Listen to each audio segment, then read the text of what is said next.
Tertulia esta mañana aquí en Valencia con Pilar Velasco, con Aurora Nacarino Bravo, con Edu Madina, que está en nuestros estudios centrales, y con Rubén Amón. Y como estamos en Biopar Valencia, pues vamos a recibir al director de la Fundación Biopar, que es Fernando González Sitges. Buenos días, Fernando. Buenos días, ¿cómo estáis? Muchas gracias por la invitación.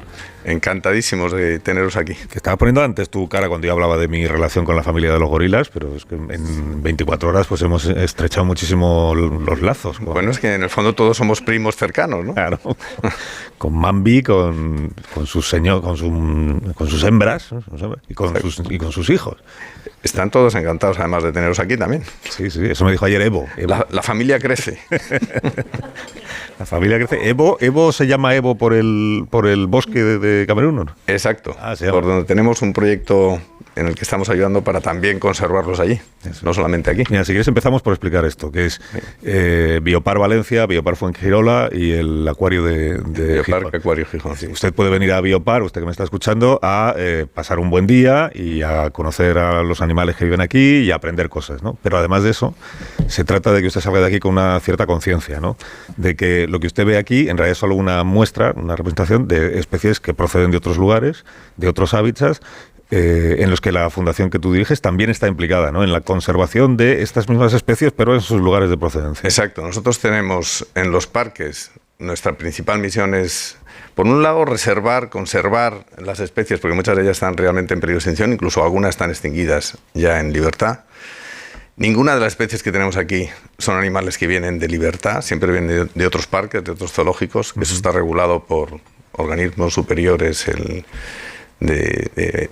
internacionales y europeos, pero sobre todo lo que nosotros hacemos aquí es sembrar esa semillita de concienciación. Queremos que la gente conozca lo que es una selva, una sabana, tenga la sensación de estar dentro, y a través de la casi asentimiento por la piel, por los sentidos, te des cuenta de la maravilla que es el mundo en el que vivimos. Y entonces, una vez que consigues eso, has sembrado un poquito. Si te enamoras de cualquier lugar, ya instintivamente quieres conservarlo. Eso será nuestra principal tarea aquí. Pero en paralelo, como bien decías, con la Fundación lo que hacemos en las mismas especies que tenemos aquí que están en peligro, nosotros participamos en proyectos internacionales para conservarlos en su lugar de origen. Por ejemplo, pues tenemos proyectos en la Isla de Flores con dragones de Komodo, orangutanes en Borneo, en Madagascar con lémures, como bien decías, en el bosque de Evo, gorilas y chimpancés con la Fundación Jane Goodall en Senegal. En fin, estamos en un montón, más de 100 proyectos, también en España, por supuesto. No nos olvidamos de los animales que están en peligro de extinción también aquí en nuestro país, ¿no? ¿Tú cómo llegas hasta este punto de tu vida? Nos falta programa, porque realmente yo soy zoólogo, pero lo que me he dedicado principalmente durante muchísimos años, 30 años, sí, ha sido hacer documentales por todo el mundo. Sí. Y en paralelo a pintar, a hacer escultura, en fin, una cosa rara, ¿no? Y en un momento determinado, el alma mater de estos parques, de este nuevo concepto que hace, digamos, que siembra la conservación a través del sentimiento y del arte, que es José Maldonado, pues nos habíamos conocido pues hace 20 años y poco a poco hemos ido colaborando cada vez más hasta que llegó un momento que me convenció de que me tenía que meter en este maravilloso barco y en esta gran aventura. ¿Y cómo te explicó Maldonado cuando te recluta o te intenta persuadir para que te incorpores? ¿Cómo te explicó el concepto? Porque claro, todos tenemos en la cabeza el concepto del zoológico tradicional, que precisamente es el que ya pues se va quedando atrás, porque este es un concepto distinto. ¿Cómo te lo explica? Porque igual sirve también para explicarle a los oyentes que no han estado aquí en qué consiste esto. Claro, bueno, a los oyentes yo creo que no hay ninguna explicación mejor que venir y dejarse llevar por lo que uno encuentra, que no vengan con ideas prefijadas. Pero vamos, lo que me dice a lo largo de las conversaciones que hemos tenido, yo con él además he viajado a las selvas y sabanas del mundo, y en el fondo lo que más me enganchó de su mensaje es el medio más fácil y además que no se utiliza para llevar a la gente a la conservación, a proteger nuestro planeta, es que se emocione. Y la mejor forma de hacerlo es el arte, la belleza. Y efectivamente es que cuando visitas uno de estos parques la belleza te rodea. Es algo, parece que es una cosa casi espontánea, pero eso es un trabajo enorme de una oficina que ha estado proyectando y pues, hay de todo, ingenieros, arquitectos, paisajistas, biólogos. Entonces lo que bueno, Tan así que yo recuerdo en la inauguración de este parque hay 2 grandes baobabs en la zona de elefantes, donde es una auténtica escultura cada uno de ellos, es una obra de arte. Y yo iba detrás de una pareja de personas mayores y se quedan mirando a los 2 baobabs y se miran con tristeza y dice la mujer, qué pena que lo están inaugurando hoy y ya se les han secado los baobabs. Entonces ese es el gran reto, es que la gente entienda, bueno, lo principal es que se enamore, como te decía, y que se sienta feliz, pero lo realmente difícil es que se den cuenta del trabajo que hay aquí. Es increíble para que tú no te sientas en ningún momento en un zoo a la antigua. Claro. Estás en un parque donde tú eres el que recorres el territorio de los animales y ves distintas especies compartiendo el mismo recinto y tienes visiones de predadores y presas sin darte cuenta de la separación que hay. Tú puedes ver aquí en el paseo pues, jirafas, suricatos y al fondo un león mirándoles y parece que puedes saltar por ellos y realmente no puede porque hay un foso que no ves que lo separa. En fin, es un trabajo maravilloso y maravilloso hasta que te toca hacerlo. Luego sudas tinta, ¿no? Sí, porque además no solo son los años de preparación del proyecto y luego la ejecución del proyecto, poner en pie todo esto, luego hay que mantenerlo todos los días. Ese es el reto. De venir aquí tempranísimo a ocuparse no solo de los animales, sino de que esté todo en su sitio, en fin, todo eso lo hemos visto aquí esta mañana. Exacto, todos los que tenemos familia sabemos lo difícil que es mantener una praderita en casa. Imagínate si tus hijos son gorilas, por ejemplo. Entonces no es lo mismo, ¿no? Sí, luego darles de comer, que esta gente comerá una barbaridad, claro. Come y merece la pena ver las cocinas porque muchas veces dices, oye, pues, yo cuando me toca estar por ahí yo solo y preparar, yo no como así. O sea, comen mucho mejor aquí. Oye, hablabas de la emoción de que se trata de que esa emoción que uno siente al conocer esto por primera vez, al verlo por primera vez, luego le haga salir de aquí pues con una cabeza ordenada. ¿Tú recuerdas esa emoción en ti la primera vez que viajas a, no sé? Sí, yo recuerdo ¿Cuál fue ese primer viaje que tú como zoólogo dijiste, wow? Bueno, yo ese primer viaje fue anterior a ser zoólogo. Sí. De hecho, soy zoólogo por ese viaje. Quizá, por ese o por muchos de esos viajes. Que tenía poquitos años. Yo muy pocos y no hace falta irse a África. Yo me llevó mi abuelo que era cazador, sí. Pero era asturiano y me llevó al Parque Nacional de Redes y viendo aquellos bosques y pues en otras ocasiones que me llevó a pescar también, al mar, por ejemplo, y a mí todo eso de una forma, ya te digo que casi irracional, me encantó. La primera vez que realmente viajé, que no fue por trabajo, a Kenia, entonces ya lo que me pasó fue, tenía como 28, 29 años, y pensé, anda, todo esto que yo creí que era fantasías de niño es real, está aquí, ¿no? Me enamoró absolutamente. África es otro mundo aparte, pero vamos, en general, después de viajar por todo el mundo, yo lo que sí que creo es que esto ya es un problema, o sea, tenemos un problema de verdad, el que estamos hablando, en el programa estáis hablando de las elecciones, de quién va a ganar, quién va a perder. En esto, los que perdemos somos todos, si no lo conservamos, son nuestros hijos, nuestras familias, porque yo cuando nací éramos aproximadamente 3.000 millones, ahora somos 8.000, y esto lo cuidamos o se acaba. Y es una verdadera pena. Yo lo que quiero es que la gente que venga aquí se enganche de esa manera, o sea, que lo haga suyo. Es que es tu mundo, es que es una auténtica maravilla. No tienes que estar metido en la selva del Congo, porque mucha gente piensa, bueno, pero si es que un gorila que no voy a ver en mi vida y que está en el Congo, que a mí qué me importa. Es que ya no es eso. Es que ahora mismo la conservación es global. Antes se protegía una especie, cuando yo era pequeño, yo recuerdo el elefante que se va a extinguir, el gorila. Después se pasó a ecosistemas, hay que proteger la selva, hay que proteger los bosques boreales, hay que proteger el océano. Y ahora ya se protegen sistemas globales. Ahora hay que proteger, digamos, el mundo, el planeta. Y esta es un primer paso para que te des cuenta de lo que vas a proteger, de lo que necesitaría protección y de lo que yo creo que a todos nos interesa proteger. Hablabas tú de tu abuelo que era cazador y que siendo cazador tenía una sensibilidad enorme hacia el entorno natural, y me acordaba yo de Miguel Delibes. Miguel Delibes es seguramente la persona que mejor ha escrito sobre la caza en nuestro país, y uno de los hijos de Miguel fue el director de la Estación Biológica de Doñana durante muchísimos años y uno de los, que puso en el debate público la conservación de Doñana, que también está de actualidad estos días. Y son, vamos, en un momento determinado dejan de cazar porque, pues, por el puesto que ocupan, pero tengo el gusto de conocerle y es un amante, de verdad es un conservacionista. Si en el fondo es una lucha que no depende si cazas una perdiz o no la cazas. Lo que tienes que hacer es darte cuenta de la riqueza que hay, la necesidad de hacer un uso racional de tus consumos y costumbres, pero sobre todo amarla. O sea, si vienes aquí y te enamoras, que vamos, aquí o en cualquier parte, no es solamente cuestión de entrar a biopartes, luego si te vas a una selva te va a pasar. Pero todo menos la indiferencia. O sea, de verdad que la indiferencia es el mayor enemigo de la conservación. Todo el mundo te dice que si la caza, que no, para nada. Es la indiferencia. O sea, no caces, pero me importa un pepino lo que les pase a las perdices. No, o sea, es mucho mejor el amor hacia la naturaleza en la amplitud de su expresión. Mis contertulios quieren participar en la conversación si tú les das permiso. Claro. Con toda la experiencia que lleva, usted o que llevas. Llevas. Me gustaría saber en estos años cómo ha cambiado la perspectiva de relacionarnos con los primates. Ha hablado de ellos al principio, de cómo nos relacionamos y cómo ha cambiado la perspectiva hacia ellos, ¿no?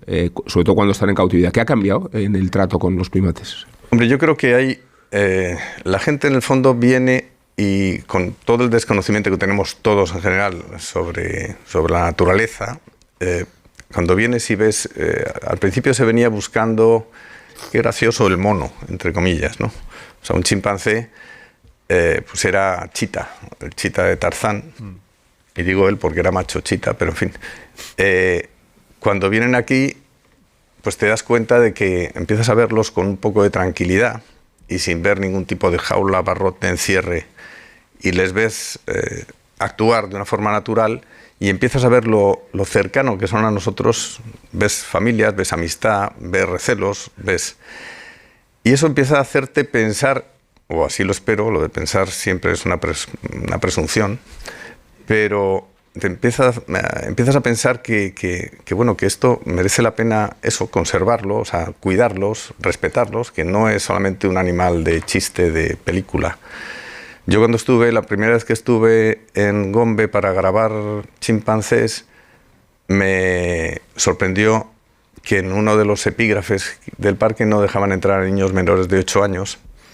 Y cuando pregunté por qué, me dijeron que precisamente por desconocimiento, por considerarlo chitas, o sea, unos monos, unos animales casi de feria, pues un matrimonio había dejado a su hijo al lado de un chimpancé para hacerle una foto, el chimpancé lo había cogido, había subido al árbol y se lo había comido. Entonces, el conocimiento, eso no es que sea malo el chimpancé, eso es que, como en tantas otras cosas, el desconocimiento hace que te equivoques y hace que tengas ideas preconcebidas. Estos parques lo que te enseñan cuando tú los estás viendo, también te das cuenta del peligro que tiene ese animal, entre comillas, pero sobre todo de que son unas criaturas, unos seres de los que tú en principio no conoces nada y que tienes mucho que conocer, pero en cualquier caso que son muy cercanos a ti, mucho más que con otras especies. Te pasa con gorilas, con chimpancés, con orangutanes, pero especialmente con chimpancés. Ves esos vínculos, esas interacciones, ves lo cercanos que son y lo inteligentes que son a nosotros, incluso más inteligentes que algunos de nosotros, y eso es el primer paso, yo creo. Aurora. Sí, estaba hablando antes, Carlos, de Delibes, y me he acordado también de Machado. Probablemente Machado es uno de los poetas españoles que más ha contribuido, ¿no?, a promover el amor por la naturaleza. Y siempre recuerdo que Machado estuvo muy influido por un abuelo que tuvo, que fue médico y zoólogo, lo llamaban el médico del gabán blanco, y fue uno de los introductores de las ideas de Darwin en España, ¿no? Había influido mucho en Machado y después Machado pudo hacer esa contribución desde el mundo de la cultura a extender una visión de la naturaleza mucho más sensible, ¿no? Entonces, estaba pensando en la importancia de la cultura para transmitir la protección de la biodiversidad, de la naturaleza. Pensaba también en Félix Rodríguez de la Fuente, ¿no? Que cambió para siempre nuestra manera de mirar a la naturaleza, ¿no? Pasamos de verla como una amenaza o, algo que nos tenía que producir un rendimiento económico a ser algo que era una riqueza por sí mismo y que teníamos que conservar. Y es los altavoces de la cultura para llegar a la gente. Quería preguntarte si lo notáis, ¿no? Si notáis que la sociedad ha ido cambiando en la manera en la que nos aproximamos a la naturaleza y cuánto queda por hacer. Porque yo a veces pienso, por ejemplo, nadie hizo tanto como Félix Rodríguez de la Fuente por cambiar la imagen que tenía el lobo en España. Y al mismo tiempo es algo que todavía suscita muchísimos conflictos, ¿no? Sobre todo en sitios como Asturias, Cantabria, al norte de Castilla y León. Hay un conflicto entre el lobo y los ganaderos. Y cómo podemos progresar y cómo podemos convivir todos. Es el problema del lobo, o la polémica del lobo, es para varios programas, porque es complicadísimo, tiene muchos vértices. Pero lo que sí que es cierto es que la cultura, el conocimiento, quizá el lobo, para resumírtelo, si le dejaran a los que saben de cada una de las partes organizarlo, no habría tanto problema con el lobo. Lo malo es que al final te lo organizan gente que ni ha pisado el campo, ni sabe el lobo, ni tiene rebaños, ese es el problema de este y de muchos otros. Pero este nos puede servir también de ejemplo para ver el papel que se puede hacer en parques de este tipo, porque nosotros, por ejemplo, en el acuario de Gijón tenemos... El mar tiene un problema enorme, que es el mismo problema que tienen selvas, sabanas y demás ecosistemas terrestres, solo que no lo ves. Parece que siempre está limpio. Tú lo ves en superficie, salvo que ya una catástrofe de petróleo, tú crees que todo está perfecto. Estamos soltando basura, ya sabéis, las islas de plástico y demás. Eso desde tierra es muy difícil contarlo y que la gente lo note. Sin embargo, si te metes evidentemente en las galerías del acuario y ves el problema y ves en alguno de los tanques plásticos y redes y contaminantes de todo tipo, te queda un poquito una idea. Cuando además consigues, nosotros a través de la Fundación hemos organizado hace muy poco un centro de recuperación de tortugas y focas que salen a las playas hechas un desastre, generalmente por ingestión de plásticos. Cuando tú llevas la tortuga o la foca al centro de recuperación, lo abres, le sacas los plásticos, le enseñas a la gente lo que tenía dentro, por qué estaba tan mal, y luego además la sueltas y ya está, y la sueltas sano, e invitas a la gente, en este caso de Gijón, que vayan allí, los colegios, los niños, y sean ellos los que suelten físicamente la tortuga. La foca es un poco más delicada porque te puede morder, pero en ese momento estás explicando el problema de una forma que sí que les llega a las casas, a las familias, a la gente, ya no es a las instituciones, que esa es otra cosa que para mí es un gran reto de estos parques, es sembrar la idea de que todos desde nuestra casa podemos hacer algo, podemos hacer mucho, pero más que lo organicen las instituciones. Volvemos al lobo. Si es los gobiernos los que regulan, y a través de sus políticos y no de sus científicos y de la gente que tiene rebaños y demás, estamos mal. O sea, lo van a resolver probablemente mal. Lo bueno es que todos nosotros empecemos a construir un poquito, pongamos nuestras fichas en ese gran puzzle de la conservación. Y eso es lo que intentamos sembrar aquí. Pilar.